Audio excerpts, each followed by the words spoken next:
आज इस वीडियो के अंदर मैं आपको बताने वाला हूँ how to apply online LUT. तो आप लेटर ऑफ अंडरटेकिंग को कैसे अप्लाई कर सकते हैं ऑनलाइन पोर्टल पर। तो एलयूटी जो अप्लाई किया जाता है वो अप्लाई किया जाता है एक्सपोर्टर के द्वारा। अगर आप एक्सपोर्ट ऑफ सर्विसेज करते हों या फिर एक्सपोर्ट ऑफ गुड्स करते हैं तो वहाँ पर आपको एक ऑप्शन दे दिया जाता है गवर्नमेंट के द्वारा, क्योंकि गवर्नमेंट भी चाहती है कि जो एक्सपोर्ट है उसको ज़्यादा से ज़्यादा प्रमोट किया जाए। तो ज़्यादा से ज़्यादा गवर्नमेंट की भी कोशिश रहती है कि एक्सपोर्ट को बढ़ाया जाए। तो इसलिए गवर्नमेंट भी एक्सपोर्टर को एक ऑप्शन देती है कि बिना जीएसटी की पेमेंट के वो एक्सपोर्ट कर सकते हैं, बट उनको इसके लिए एक डिक्लेरेशन देनी होती है जो कि फॉर्म RFT 11 के अंदर दी जाती है। वही फॉर्म कैसे फिल करना है मैं इस वीडियो के अंदर आपको बताऊंगा। तो इस फॉर्म को फिल करने के बाद एक ARN नंबर जो है वो जनरेट हो जाता है। वो ARN नंबर जो है आपको जो भी इन्वॉइस आपके द्वारा रेज किया जाएगा, चाहे आप सर्विसेज का इन्वॉइस रेज करें या फिर आप गुड्स का इन्वॉइस रेज करें, तो वहाँ पर इस ARN नंबर को ज़रूर मेंशन करके चलें, क्योंकि अगर आप ये ARN नंबर मेंशन नहीं करके वहाँ चलेंगे तो आपको दिक्कत आ सकती है। तो यहाँ पर गवर्नमेंट जो है आपको एक ऑप्शन दे देती है, ठीक है आप जीएसटी की पेमेंट ना करें, क्योंकि जीएसटी की पेमेंट अगर आप करते हैं तो फिर उस केस में फिर आप उसका जो है रिफ़ंड क्लेम करेंगे, उसका इनपुट क्लेम करेंगे। तो उसके लिए एक थोड़ा प्रोसेस जो है लेंदी हो जाता है, एक टेक्निकल प्रोसेस हो जाता है। और कई केसेस में क्या है आपको रिफ़ंड नहीं मिलता है, क्योंकि कुछ मिसमैच जो है वो आपकी फिगर्स में आ जाता है, या आपका जो भी प्रोसेस था उसके अंदर कुछ मिसमैच हो जाता है। तो इसलिए मैक्सिमम केसेस में जो भी एक्सपोर्टर होता है उसके लिए सहूलियत हो जाती है कि वो एक डिक्लेरेशन सबमिट कर दे गवर्नमेंट को जीएसटी पोर्टल पर जाकर, और उसके बाद जो है एक्सपोर्ट कर सकता है विदाउट पेमेंट ऑफ जीएसटी। तो चलिए ये फॉर्म कैसे फिल करना है ये हम डिटेल में देख लेते हैं। तो हम फाइनेंशियल ईयर 2024-25 के लिए फॉर्म जो है वो फिल करेंगे, जैसा कि आप थंबनेल से देख ही पा रहे हैं, जो कि 1 अप्रैल 2024 से लेकर 31 मार्च 2024 तक चलेगा। और इसकी जो लास्ट डेट है 31 मार्च 2024 है। तो ये जो एलयूटी फाइल की जाती है हमेशा ही ये एडवांस में फाइल कर दी जाती है। तो इसलिए हम ये जो फाइल करेंगे फाइनेंशियल ईयर 2024-25 जो कि नेक्स्ट फाइनेंशियल ईयर मेरा शुरू होने वाला है उसके लिए हम ये फाइल करने वाले हैं।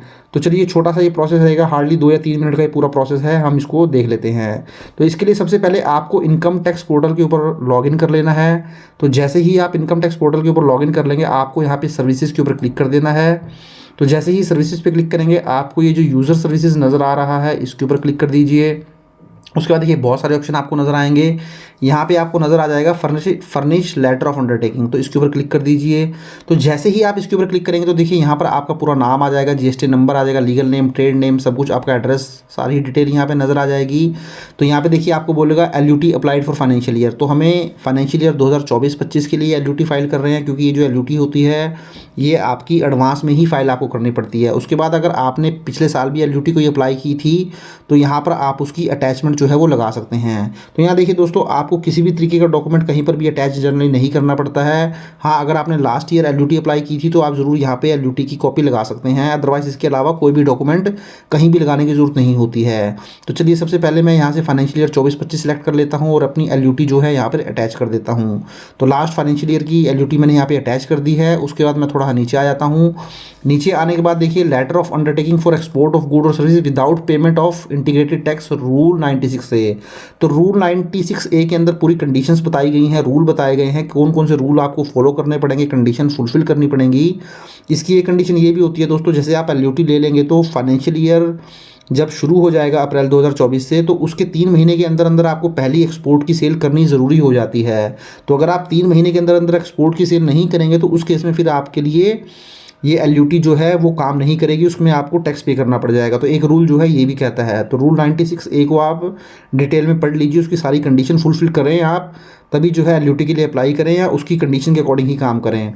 तो देखिए यहाँ पर आपका पूरा नाम आ जाएगा कंपनी का। उसके बाद देखिए जो आपको ये 3 बॉक्स नज़र आ जाएंगे, टू एक्सपोर्ट द गुड और services supplied without payment of tax, to observe all the provision of the good and service tax, pay the integrated tax. तो इस तरीके से ये तीनों ही कॉलम आपको जो है वो सिलेक्ट कर लेने हैं। इनको सिलेक्ट करने के बाद आप थोड़ा नीचे आ जाइए।